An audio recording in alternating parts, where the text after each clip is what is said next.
Hi, this is Liv Morgan, and you are listening to No One Knows, a deep dive podcast into the mysterious death of Joanne Matouk Romaine.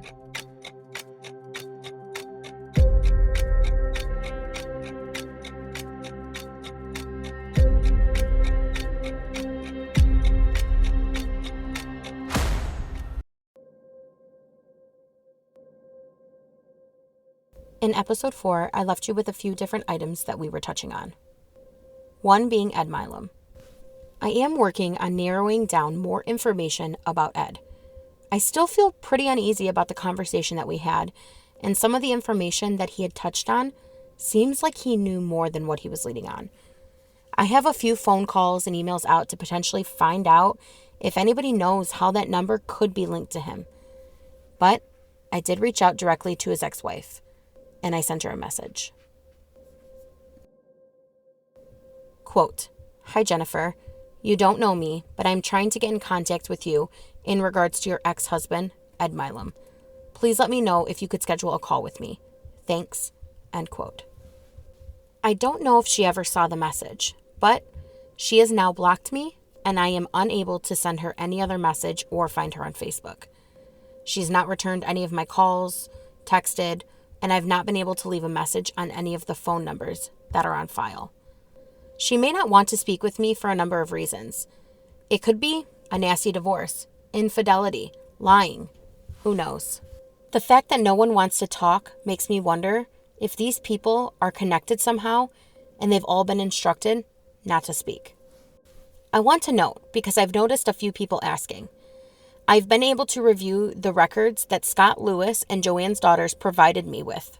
And according to Experian, TransUnion, voter records, utility registrations, Ed Milam's phone number is connected to his name.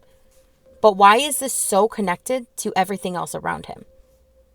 We are going to continue to look for answers until we can prove without a doubt that this number is not Ed Milam's. Many people have been contacted, but for now, we wait. It may be frustrating for some of you to have to wait for information, but that's the reality of this podcast. We do not have a large production crew. All the information you get comes from real-time investigations. Sources are many, and some wish to remain anonymous, and others are truthfully scared to speak out. Some leave us with just a few clues, and our investigation begins with each and every piece of information we receive. I just want to remind you guys that those of you who enjoy listening to podcasts like this of true crime, these are real life stories with real people, and it's not just for entertainment. We're trying to get answers. As soon as I get any relevant information, this will always be the first place that gets to report it. I left you with a breadcrumb, and that breadcrumb goes by the name Ted Kolasa. If you're anything like me, you probably ran directly to Google. And let me guess, you didn't find shit. Neither did I. It actually took me a little while. It would be a few hits on Ancestry, and they'd show me a dozen grade school and high school photos, and an obituary from 2000. The obituary had no comments, no images, nothing. Very little family listed as well. It was like this gentleman was truly wiped from the internet and had no footprints left behind.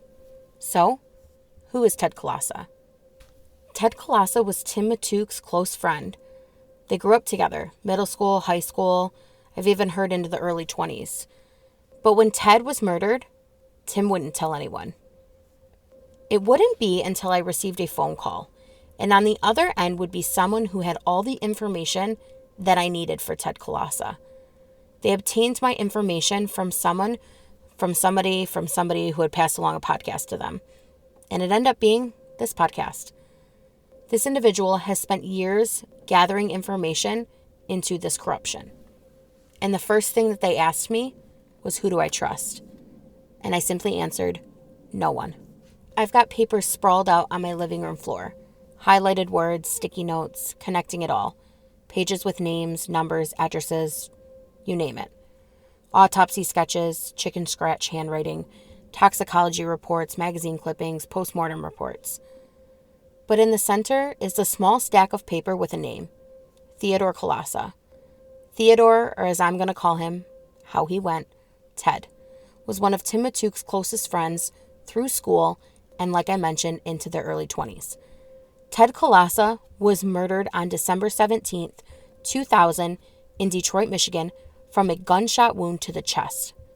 I'm going to read directly from the Wayne County Medical Examiner's office.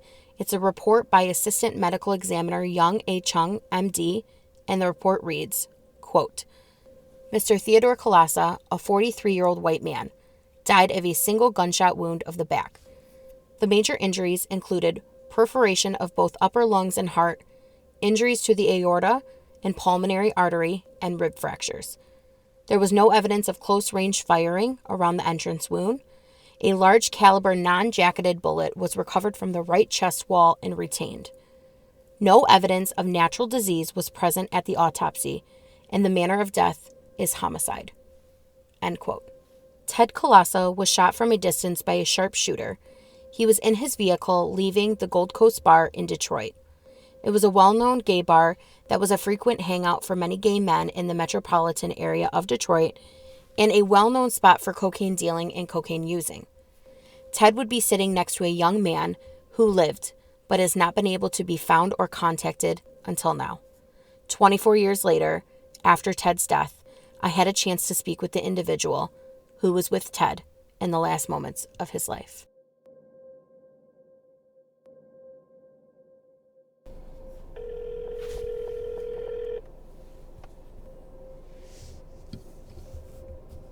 Hello? Hello?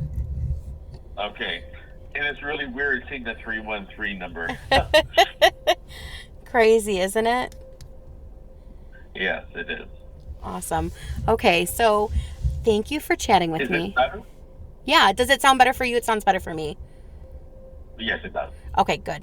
I know sometimes it can be hard with the cell phone, and then I got to make sure it's all connected this way as well, which I can always tone things down and, make them louder on this end in post. But, where do you want to start? You want to start at the beginning, who you are, how you came to know Ted and things like that? Yes, well, start from the beginning. Okay.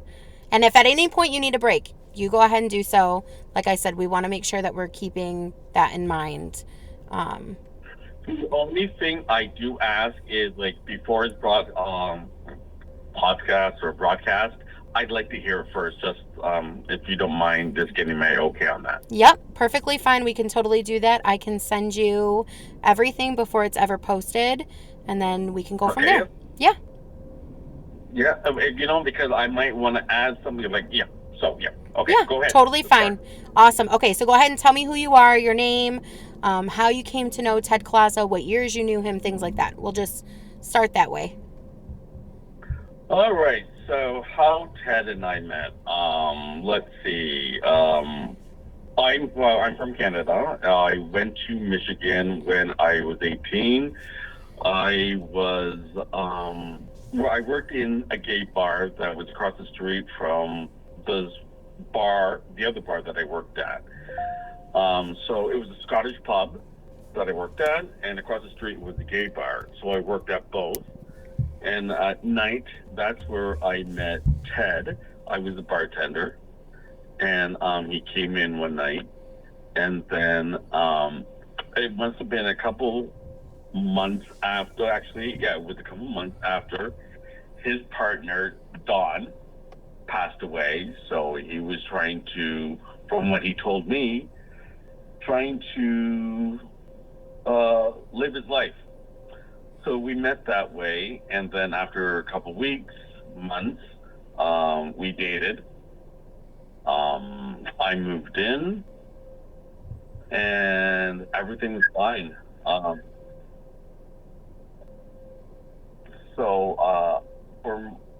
To listen to everything that I'm hearing about him, it's just very shocking. Mm-hmm. There's an echo now. I don't know why. Let's see. How's it now? Okay. There's no echo anymore. Actually, yes, it is still there. Let's try and take you off this. How does this sound?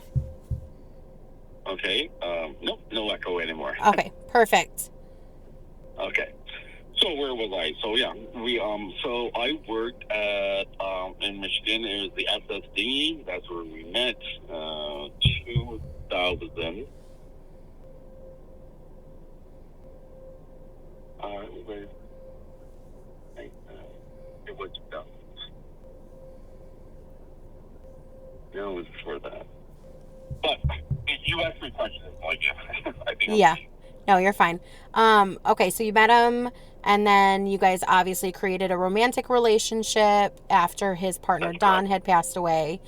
And then from there, what did your guys' relationship consist of? Hanging out with friends, doing things like that. Obviously, Ted was. You know what? And it's really funny you say that, just because it's like everything that you're telling me about him, it doesn't make any sense. Here is Don, who had liver failure, kidney failure. So he did bingos, charity work, 4 nights a week. So after Don passed away and we met, I took over the charity work. So Wow. I did bingos 4 nights a week. After Ted had passed away. No, after Don passed away. Okay, so after Don passed away, you helped Ted do this bingo kind of in honor of Don. He got me into that, and then, you know what, and I took over the charity work, and everything that is being said about him is just not making any sense. Yeah. So,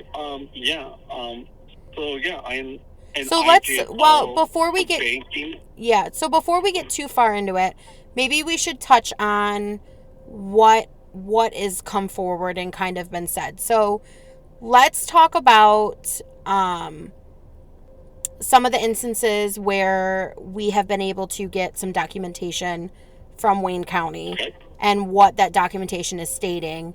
And we can kind of go from there too, so that it gives the listeners an idea of, like, me speaking with you 24 years later after Ted had already passed, and you're like, oh my God, I didn't know any of this. Yep. And kind of go from there. Oh, no problem. So the night that he passes, you guys are at Gold Coast Bar in Detroit. You guys go in, have drinks, no recreational drug use or anything like that, correct? No, actually, I to be honest, it's like I remember that there was a bar across, not the Gold Coast, but I forget the name. It was just down the street, Gold Coast. There was another bar. I forget the name of it, but it's just right down the street. We were there first, and we smoked a little weed. That was it. That's like norm now. That's like the norm. But the thing is like, does it show that he had weed? Because I don't do anything else other than weed. I didn't see THC on there. I don't know if they specifically tested for it. Like I said, I only have part of the record file. I don't have all of it. So I don't have like the initial police report or the call that was made to 911 or anything like that. So you guys go to the Gold Coast. So you're at another bar, go to the Gold Coast, have a couple drinks. You had mentioned that you guys valeted the car. It was kind of across the street where the car was valeted. They bring the car back the car in. You guys get into the vehicle. You're in the passenger side. Ted is in the driver's seat. You guys begin to take off. And then what happens from there? So all I know is, if I remember correctly, when I just heard, it wasn't a gunshot. It was like a smack. And I looked back and the window was shattered. And then we pulled into the bank. And I looked at him and was going, what's going on? And he just limped over. And then when he limped over and was going, what the fuck's going on? Mm-hmm. And he had the seatbelt on. And in my lap. And I'm like, trying to pull him up to find out what's going on. And that's when I opened up the door and I yelled out for help. I said, "Can somebody help? Somebody help!" And then from there, police came. They took me to the police station. Police station. I was there for I would say we must have left. I don't even know what time we left. But must have been a couple hours. So they kept on asking me questions if I knew anything. What happened was like I kept on saying the same thing over and over. We went in the car. He leaped over in my lap, and that was it. There's nothing else I could say after that. I was repeating everything over again. Mm-hmm. So after that, and I kept on asking, it's like, how is he doing? How is he doing? How is he doing? They wouldn't say anything at all. They never told you. So when you were in the interrogation room, they never told you that Ted had passed. No. Okay, so were you there when they took him away in the ambulance? Was he still? Did you go in the ambulance with him, or like what had happened? No. They the police took me, and to directly because I did want to go with them, but they wouldn't let me. Mm-hmm. And so I went to the police station, and then after all the interrogation and everything, wouldn't let me know how I was doing. They dropped me back, not even at my home. They dropped me back off at the bar on the street. And when I say on the street, there was not even a car there to take me home. That's so nuts. They, I laid there on the street where he was shot. Oh my God! And everybody was still in the bar. And then once the police left, that's when they would let everybody out of the bar. So everyone had to stay in the bar until I got back. So then I had to, so the whole bar had to look at me standing on the street, crying. And you have no idea what's going on. You don't know if Ted's okay. You don't know if he's alive, dead. You don't know anything. They interrogated you for hours, dropped you back off, and that was it. And then during the interrogation, were they asking you, was there any incident that you had recognized at the first bar or the second bar, and you kept telling them? Yeah. Basic questions. What did I see? Did I recognize anything? Did I see anything? No. It's just so odd. Like it seems like not a crime of opportunity. It more seems like something that was like strategically planned. So it makes you question, like, who knew he was going to be there? How did they know? Or did they know, obviously if you guys frequented this place enough, maybe it was enough of your guys's, within your realm of schedule, what you would do, that they would be like, okay, if he is the hit for the person that we need to get, we're able to get him here and he'll be there. And it's odd because you were in the vehicle, but like you had said, it had entered through the back window. Yeah. And the biggest thing, which you and I have talked about with the autopsy report, is how strategic the shot was. This wasn't somebody that walked up to the side of the car and did a close gun range shot. You didn't see an individual. There was nobody. It came in. Yeah, it came in through the back window, through the left shoulder, and then kind of the bullet was a non-jacketed bullet, which means like a military grade bullet. And it... Not actually, and I'm going to stop you there. Not even that. Is like I went back the next day just to see if I could remember anything. And I remember looking at the houses. And like just looking at the houses, and I remember talking to the places like, can we knock on the doors? But they didn't want to do that. It's so like it's so weird, the lack of investigation that went into it. And there was nothing. And it's crazy to me because it's like, okay, this is somebody who's pretty profound in the area, openly gay man, president, of Century 21 at the time, correct? That's correct, yes. Like, very successful, very well-known, shot outside of a well-known gay bar, and there's really no investigation into it. And then you were never even spoke to after that point, were you? No, I wasn't. So how are they investigating? You know what? When it comes to the investigation was one day. And then they just chalked it up to a hate crime and called it that. That's correct. So, not even that. It's just like even his family that are like they hated. Like it was really bad. It's bad. What about his family? Were you mentioning? What's that? What was it about his family? Was he close with his family? Yeah, very close. So where we lived at that time, we lived right down the street from his sister and brother-in-law. Okay. Like another block. So when they dropped me off that night, somebody from the bar that I knew, just because I didn't want to take me home, do you not think they would have called the next of kin, his sister, the family, somebody?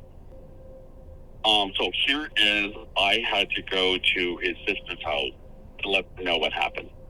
Oh my God. That night, or did you go the next day? Oh, that night. Oh, so yeah. You're standing on somebody's porch, the family of the individual who was shot and killed. You were in the vehicle with him. Yep. Oh my God. Yeah, so then they just dropped me off at the street. In Detroit, which I don't live in Detroit. Mm-hmm. I live, back then it was in Washington, Shelby Township. So someone took me home, and I said I don't want to go home.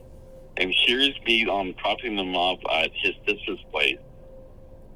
And I thought they would have known. Do you know what it's like? Having to tell them. Telling his older sister what happened. I can't even. So, and I wouldn't even go into the house. I just sat in the garage and just cried. I called my family. This is Shelby Township. My family lives in Cambridge, Ontario. They were there in 2 hours. I will never forget standing in that garage and my sister coming up.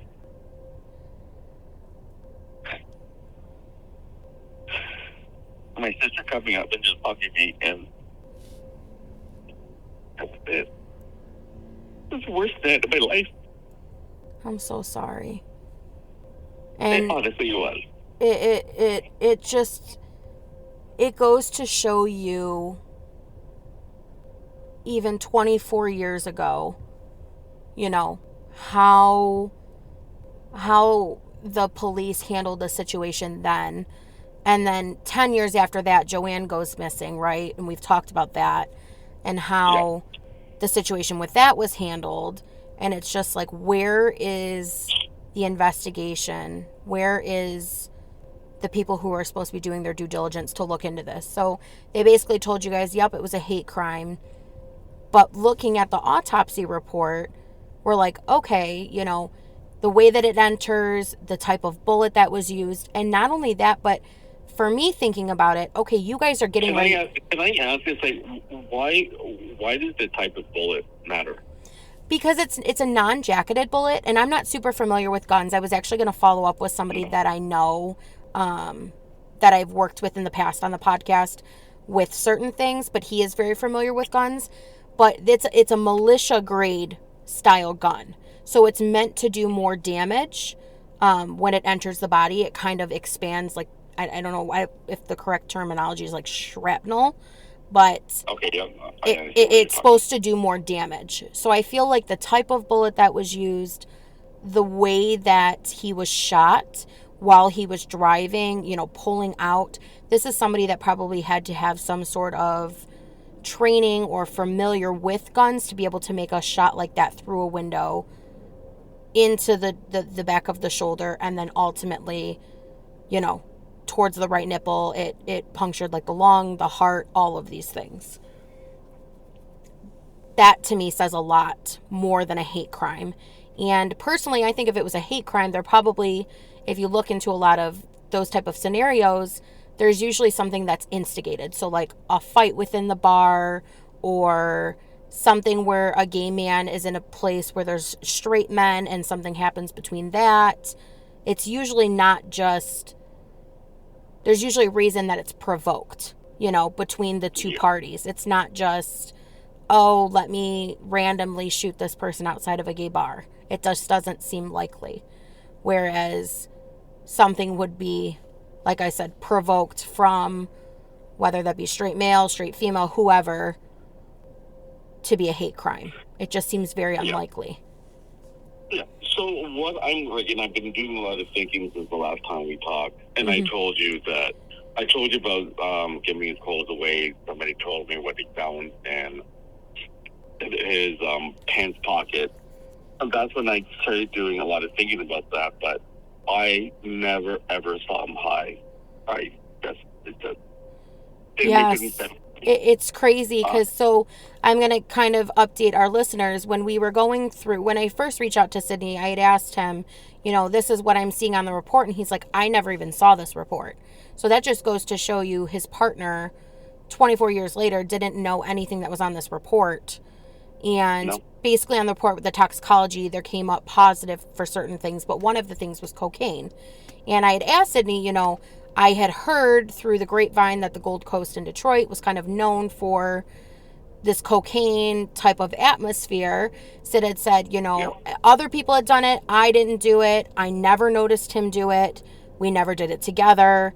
He's like, it just wasn't something that was part of our routine. You guys would smoke a little bit of weed, drink, but that. You're talking about what I said? Yeah, where you were saying it wasn't anything. Yeah, it wasn't anything that you guys dabbled in. You never saw him dabble in it. It was like you'd smoke a joint, have drinks, do that, but it was never to this extent. And you were kind of shocked when I had told you that there was cocaine in his system, and you were like, it's all starting to make sense. Do you want to explain to our listeners that, like, what you had done when you started to give away some of his items and things, the recognition that you would come to? Yeah, so here is one of my friend. Ted was bigger than I was. So his clothes is like, it took me a while to, like, what they say, don't do it right away. Sell your house, move, or give everything away. So I waited a while. So then my friends, I said, do you want to have some of his clothes? And we went to the closet because I couldn't wear them. So, like, my friend Dave took his clothes, some of his clothes, and then after it was hard for him to tell me that because we went all of us out together, and he didn't do it either. And he goes, "I have to tell you this," and that's when he told me that there was cocaine in his pocket. Yeah.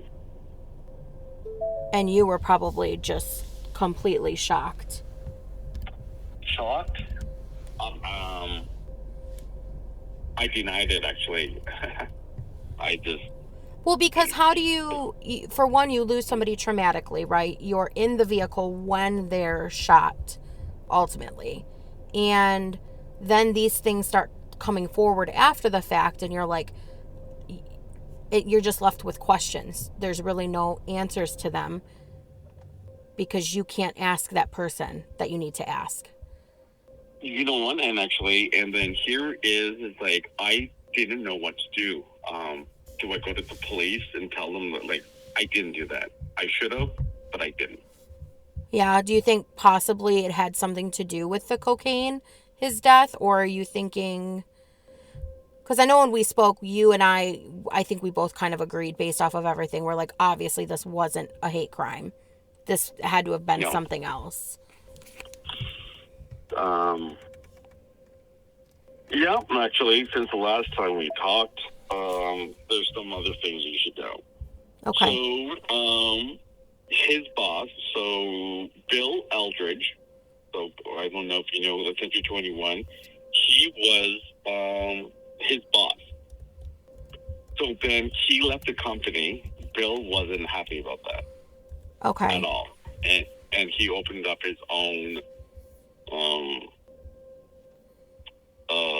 realty company. Ted did. And so he was just starting it up. So that's why that's like, I don't know. I'm just, so is that like the first thing that obviously that came to mind? Because you start thinking, okay, this person was murdered.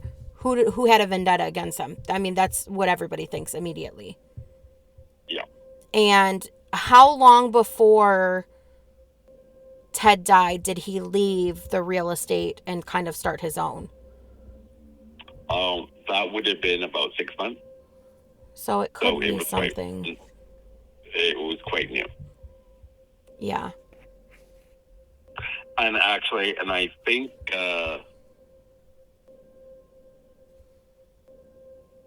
and it's really funny because even after Ted died, Bill didn't even come to the funeral. What? No. And they were partners for a long time. 20 years? Worked in the same... Wow.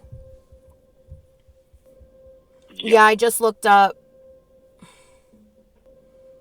His name was Bill Eldridge. Yeah, I see here. He, And you see Ted, and then Ted should be under that as well because they won awards. And so they all gone. Bill Eldridge died, it says here, November 25th, 2023. Oh, really? Yes, and this is crazy. The Grosse Pointe News wrote the article. Which is the same area that Joanne went missing from. No, I didn't know that. Yeah. So that's probably too where people are like trying to figure things out. Yeah, so Bill Eldridge and Ted were, if they were called Bill and Ted, yeah, there was a big joke about that. Just two peas in a pod, huh? Forever. Yeah. Wow, and he never even came to his funeral. Wow. No. So then... That is quite interesting. No, I didn't know he passed away. Wow. Yeah, it says it here. My next thing is how we connected all of this, you know, to Joanne's case and how I came across you guys and you. Go ahead. So I had explained to you that we were in a place where I'm starting to look at Tim's life, right? I'm laying everything out. And I'm basically telling, you know, okay, who was part of his life, who was not part of his life, all of these things. And the same name kept coming up, Ted Kolasa. So I start looking, and I had explained to you, I looked up his obituary, and there was nothing. I mean, no photo, very little information. And then I had somebody contact. Okay, that makes no sense because I remember, like, even like 10 years ago, it's been like 24 years ago. If you pulled up my name, it's like I would be under the obituary. You were listed in the obituary, but I want to say that you were. Let me pull it back up here. Actually, I looked it up myself. It's not the same. It's different, isn't it? Yes, it is. Because I'm like, so I'm looking at this and I'm like, okay, there's no photo of him. Obviously, it doesn't even say, like at the top, it just says born and died. It doesn't have like the dates. But then it just tells us like, it just says beloved friend of Sydney Mahone. That's it. Yeah. It doesn't. My sister says, like, and when my sister looked it up, she goes, they spelled your name wrong. Yeah, they did. Which is probably why I had a hard time finding you initially and maybe why other people had a hard time. So I had somebody reach out to me that's listening to the podcast that said, hey, I've been looking into Tim Matouk for years. Here's some information you're going to need. and your name had come up, and they had said, we have never been able to find him. And I'm like, okay. So you know me, I start searching. First thing I go to is Facebook. I find your sister, which we talked about. I called your sister's workplace because my first concern was, obviously, I didn't want to re-traumatize you. I wanted to speak with somebody else. Spoke with her. Then I ultimately sent you a message on Facebook. We were able to connect yesterday and kind of talk about things. And as we're talking and I'm explaining things to you, my biggest thing was, okay, we have this person, Tim Matouk, who's wanted in Joanne's murder, and not wanted by officials, wanted by the community, by the friends, by the family of Joanne.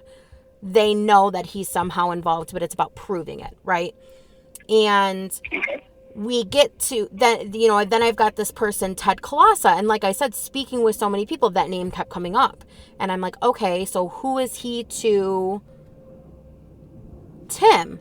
And come to find out, they went through like elementary, middle, high school, like hung out together. Like a lot of Tim's family had known him.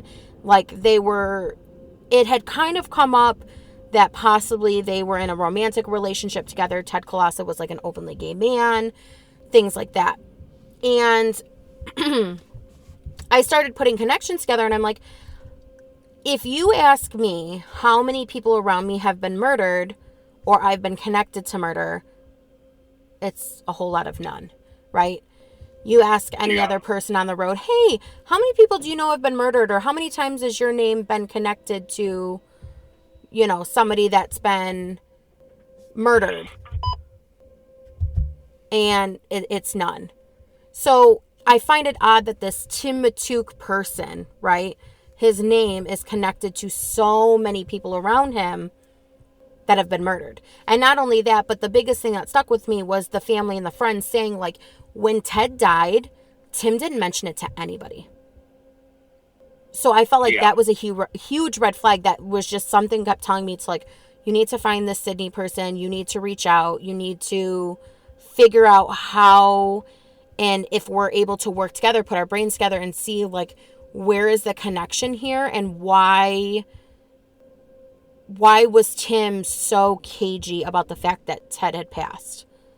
And not only that, but can I ask you, like, did anybody ask him? I don't know. So that's the thing, is like, I don't know if down the road his family had asked him, but I do know that, like, looking at it, he works within the police department. Tim has the ability. I just find it so odd that, like, Tim, if their families were as close as they were, and, like, they grew up together, that Tim didn't call up Ted's family, or Ted didn't call up Tim's family and be like, hey, can you help us out with this? Or, like, can you help us figure out what happened? So how about this? I don't know. I can do it myself. To get the register of the people that came to the funeral home. Oh my God, that would be incredible. Do you have that? I don't with me, but I can. Yeah, I can look into that. That would be awesome. So that's the whole reason why you and I are connecting. Obviously, we're trying to figure out, like, obviously Ted's murder is unsolved. Joanne's murder is unsolved. There's this connection of one individual between them. And we're not saying that Tim Matouk had anything to do with Ted or anything like that. We don't know. But it makes me further question. You know what? Actually, I don't want to talk about Ted anymore. It's just like, so Joanne, when it comes to Joanne, and I know that's where you want to go with that. So this Tim guy, what does he do? Like, does he know? Like, because does he know anything about this? Anything about? Like, because he's really well known, very well known, very well known. Everybody knows who he is. Knows who is Tim? Tim, yes. This is the thing, is in the 14 years since Joanne has passed, Tim has only spoken out one time publicly. And it was 11 years after Joanne went missing. And he did an interview with Karen Drew from Local 4 News. And he basically said, like, I want to clear my name. If there's one set of footprints that goes down to the water and none come back, like, that's it. Like, that, it is what it is. But the thing is from the moment that the investigation started with Joanne, Tim Matouk should have been a person of interest at the top of Grosse Pointe Woods and Grosse Pointe Farms list, and he wasn't, because he was in law enforcement. So they never did their due diligence of vetting him, investigating him, figuring out. There was actually a phone call that had happened between Joanne and Tim Matouk just a few weeks before she went missing. And she was yelling on the phone. The phone call lasted 20 seconds. She was telling him, leave me and my family alone. And that's when she ultimately told her daughters, like, if something happens to me, you need to look to Tim. And then it would be a few weeks later, she miraculously walked into water and committed suicide. And I've got air quotes going right now. Oh, yeah, I saw the video. Yeah. It's impossible. I mean, I've talked to so many. I've talked to divers, people who specialize in all of this. Every single person, except for Grosse Pointe Woods and Grosse Pointe Farms, will say that there's no way that this was a suicide. So then it makes me further, like, why would all these people be covering up? And then I came back to, okay, you're talking about Ted having cocaine in his system, cocaine in his pocket. And I have also heard from family that Tim and Bill Matouk kind of were in the cocaine industry with a few individuals. And Bill Matouk owns the Woods Wine and Liquor in the Grosse Pointe area. And that they were funneling money through cocaine out of the store. So then I'm starting to, like, put all of this together. And I'm like, how odd is it that somebody from Tim's past ends up dead, has cocaine in his system, you know, you're saying, like, I've never saw him, but what if something like that was happening and going on? If I found out? Just, like, it was, yeah, like... I look like I am so naive. No. I think it was actually, it's just like, I feel naive, and I'll be honest, just naive that I didn't know. That's how stupid I feel. No, and I don't think, I want you to give yourself some credit there, because I don't think that a lot of people know when the people they love start either an addiction, and we're not saying that Ted had an addiction, or a habit. A lot of times people don't notice. It's very common. And I will say that we are talking about in the early 2000s, we are talking about openly LGBTQ community. That stuff was a lot more common, I want to say, within that community. And it was more so that time, right? Like, I know so many people, like, they're like, oh yeah, back in the day we drink and we do a line. Like, it was more common, I would say, in the party scene than people make it out to be. The difference is like, I was almost 10 years younger than him. I would be the one doing that, not him. Right? Do you understand what I'm saying? Yeah. It's like, when I say I did not, like, it's just really hard for me to, so after the cocaine was in his pocket, did you start thinking, like, oh my God, could this be associated with what happened to him? Yeah. It's like, how do you know? No, actually, and then, yes, I did.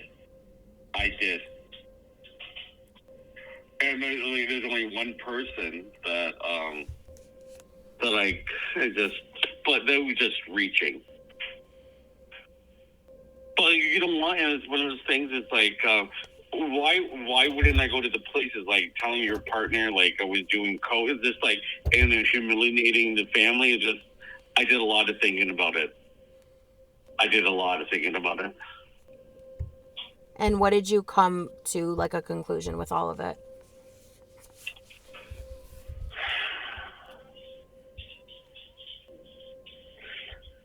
I'm just having a hard time listening to this 24 years later, listening to what could be happening.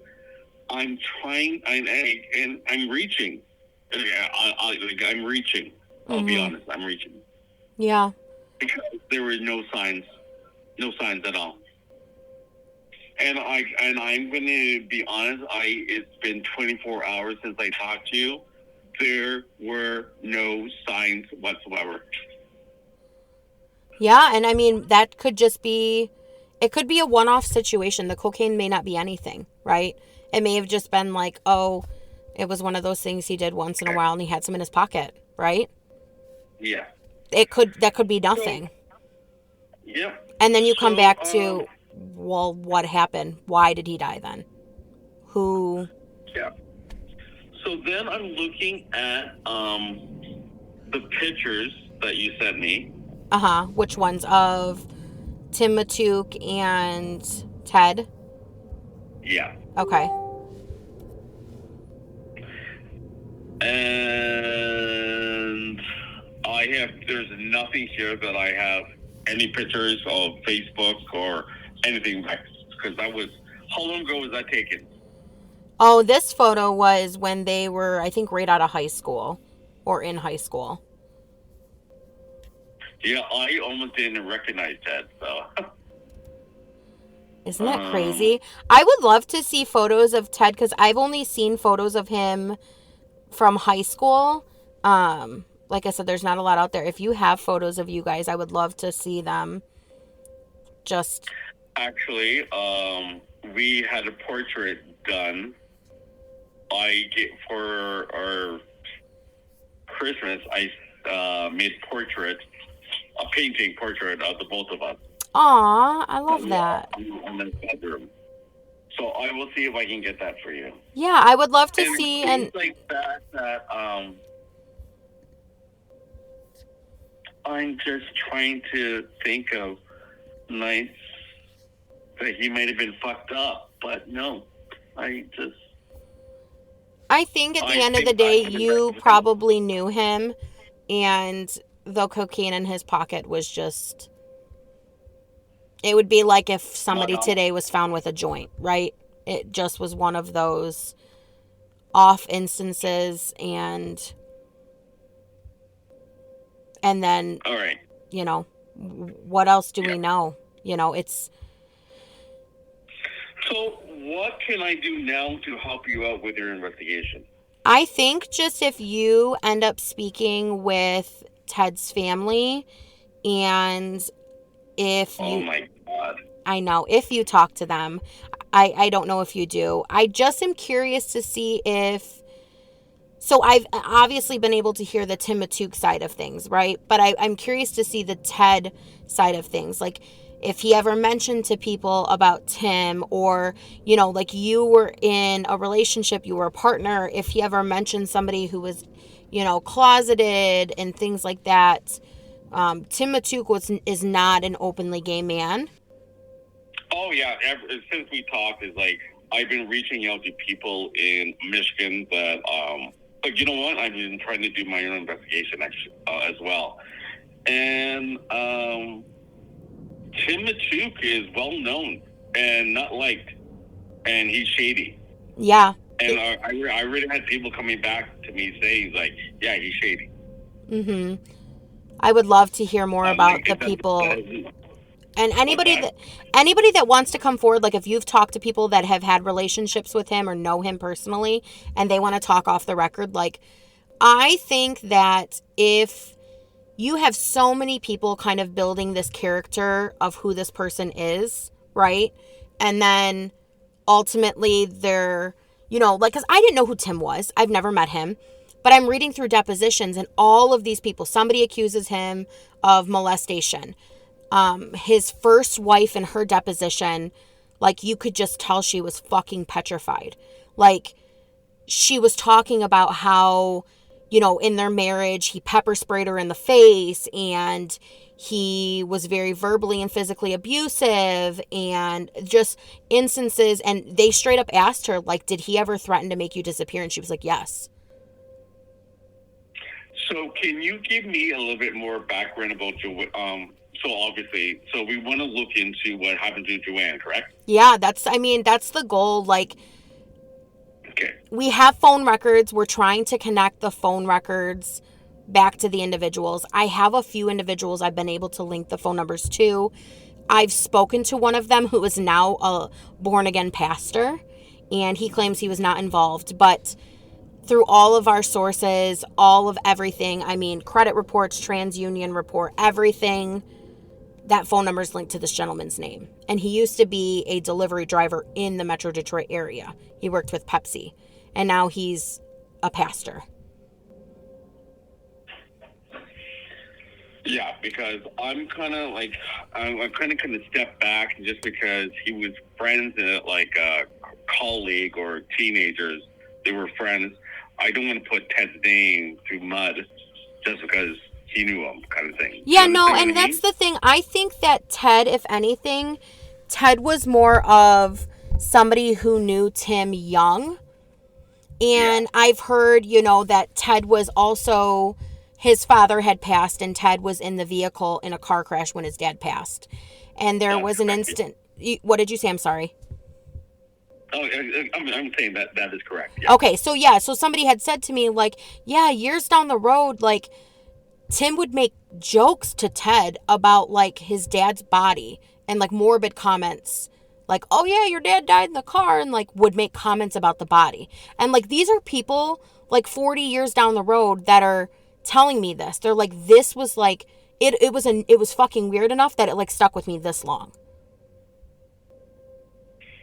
And I'm like, that's so bizarre.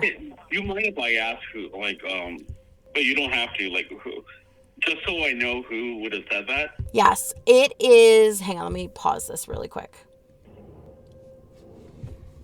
They had said that Tim had said those things about Ted's father, and they were, like, around when it happened, when he said that.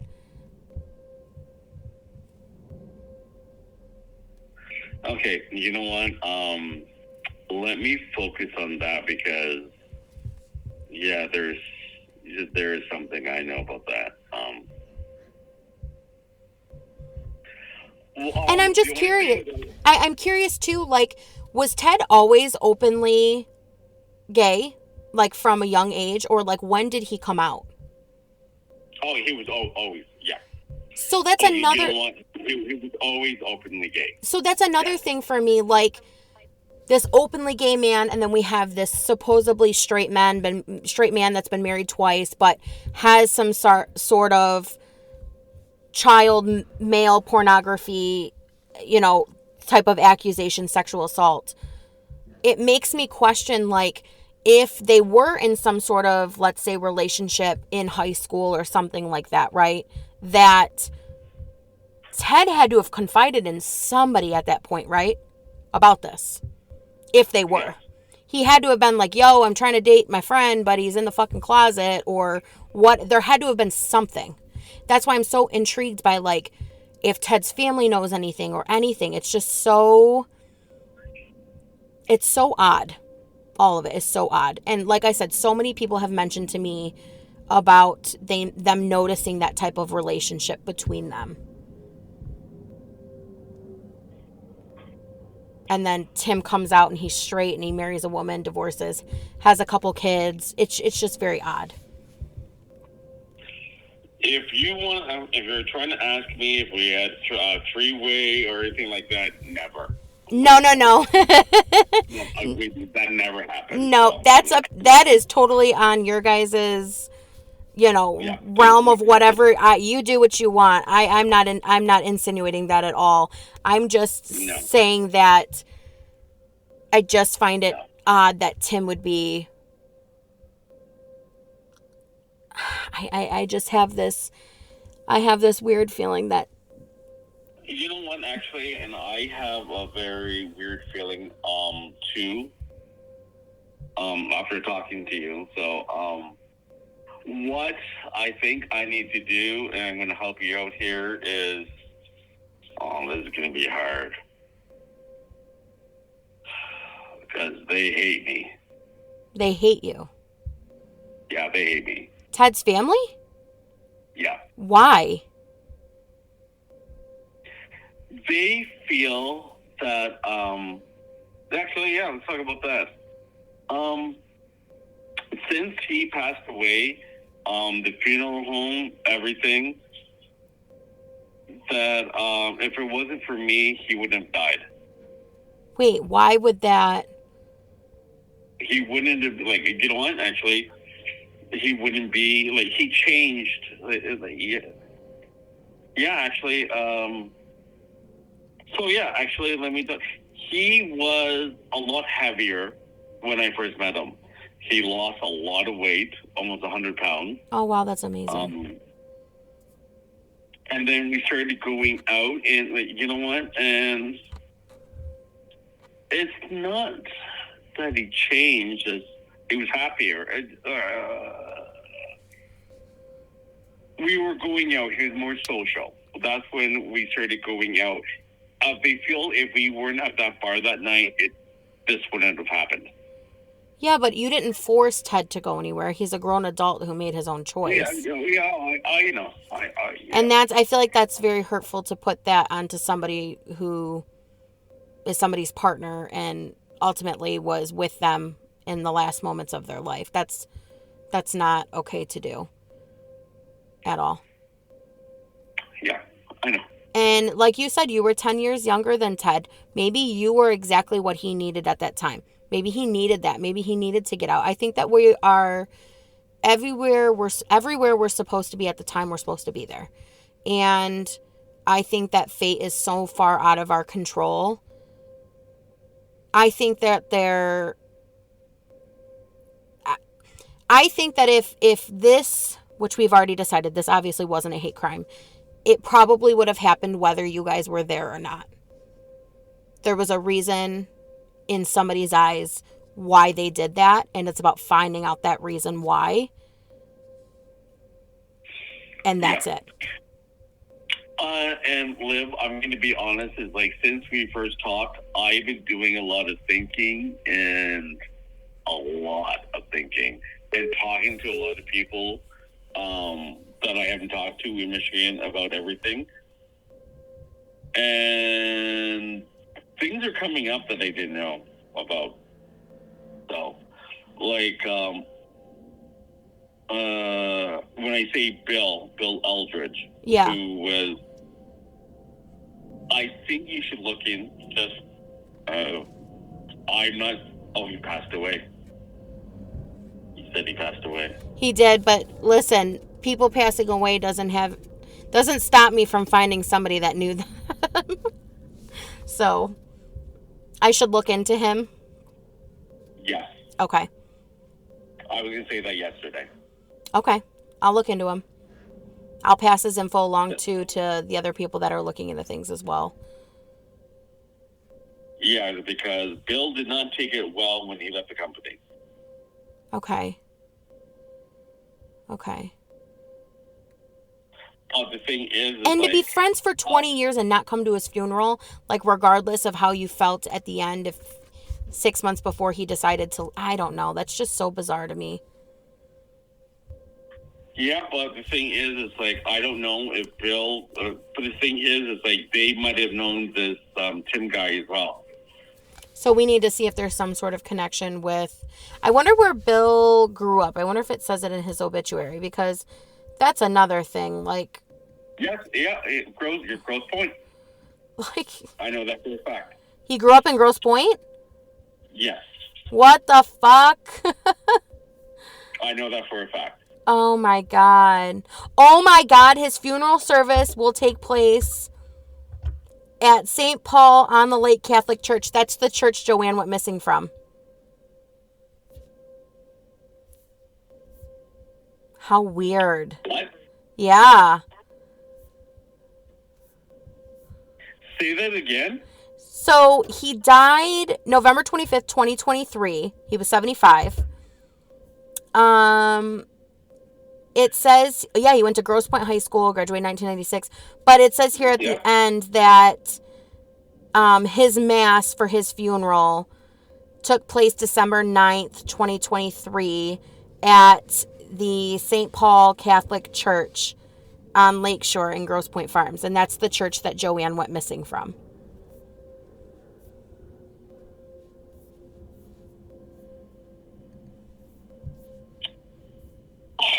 I don't know what to say. Isn't it weird? I wanted to bring up Bill yesterday, but yeah. It's funny because when I talked to Joanne... Bill is a very vindictive, like, he's not a nice guy. Was he married? Oh, horrible divorce. Okay. Horrible. I wonder if his ex-wife is still living. They have a Down syndrome child. I remember that he always complained about. He was always in a bad mood. That's awful. That's really interesting. Yeah, I always tell, like, me and Joanne's daughters always joke around. We call it, like, our witchy poo. Like, probably 100 times a week we say, what the fuck, when we're talking about this case with just, like, weird stuff that come up. But that is not a coincidence that he grew up in the Grosse Pointe area, and that's kind of where all this is happening. I mean, all of them grew up in that same area. All of these people that are involved. He was a boater. They were really all into the boating industry there. It's kind of a big boating area anyways, but yeah, I'm going to look into this. I'm going to send it off to the girls now and ask them if they know anything about him. And what I'm going to do is, I will reach out to the girls and I will see if I can find a phone number for Eldridge, and I'm going to see if I can connect him to Tim Matouk's phone records too, because I do have his phone records. I think you should, actually, because this is making a lot more sense now to me. It is. So because Ted and Bill knew each other for years. I mean years. Wow, and I wonder if... What? And then Bill would be the one that would definitely have... Okay, yes. Yep. Eldridge. Oh my God, I just sent... I was like, do we know him? Oh, wow. Wow. How crazy is this? This is why it's so important for... See, there was a reason why I had to talk to you. You know what? Yeah. Actually, I'm thinking about it now just because Bill, he was weird. And you obviously knew him. Yes, definitely. So you can attest to, like, his character and who he was. Everything. And that's the thing that's wild, too, is, like, you have all these people that have died, right? And there's these people that are attesting to people's character. And I'm like, that says so much about people. Like, if I was to die tomorrow, people are going to be like, yeah, that girl was pretty outspoken and, like, did weird shit. And, like, but they would never say that I was, like, this awful human and, like, did horrible things. Like, it would never be. So I think it says a lot about people when... Oh, no, I can give you different names that would contest to what I'm saying about how horrible of a guy he was. Yeah, you should send those to me and ask if those people want to talk, because this is crazy. He went to Grosse Pointe High School. Now, the only thing is Ted and them did not go to Grosse Pointe High School. No, I wouldn't remember that. But, girl, you have to remember, Grosse Pointe was super small at the time. Everybody knew everybody. Okay. Very tiny. Like, everybody was, like, if you didn't know somebody, you knew their cousin, you knew their... It's a very connected area. You know what? Not even saying that. It's just, like, it was a wealthy area. So, like... Oh, yeah. It was, like, you know what? If something happened, it was hush-hush. Yep, bougie area, and it's still the same way to this day. Is it really? Oh, yes. Oh, yeah. Very bougie, very old money. Yes. Yeah, you know what? Exactly. Old money. Old money. Grandparents and things like, yeah. Super. Yeah. Wow. I hope that helps. It does, and I'm glad... Oh, somebody just texted me and they said that name sounds very, very familiar, but I don't know him.